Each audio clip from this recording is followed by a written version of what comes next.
So we're getting some more breaking update related to this story. Let's get into that.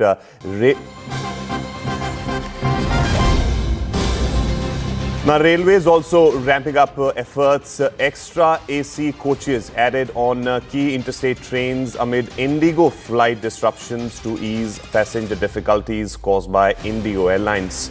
Operational disruptions. Indian Railways has temporarily added extra AC coaches to several major interstate trains.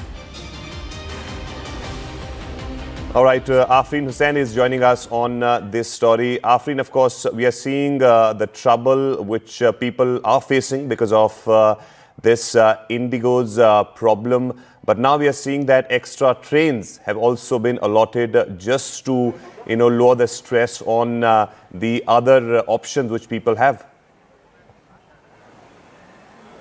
Well, absolutely, Arun. Let me tell you that when we spoke to the stranded passengers yesterday and day before, they said that, other airlines are charging a bomb.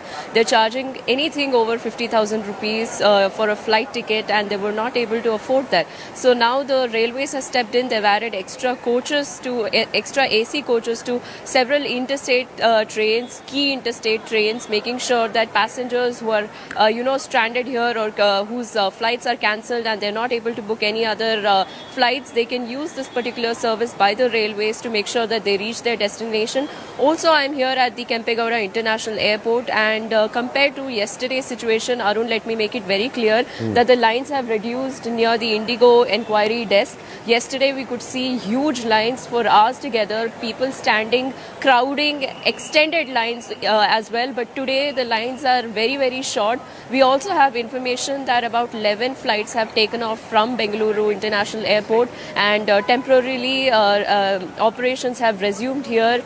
Indigo flights are taking off, and you can see that the lines are very, very short here today, and passengers here are also waiting to know if they can enter the airport and if they can get their boarding passes. It looks like there is some sort of chaos management done here today at the Kempe Gowda International Airport. All right, thank you so much, Afreen, for getting us all these details from the airport. Now let's get you more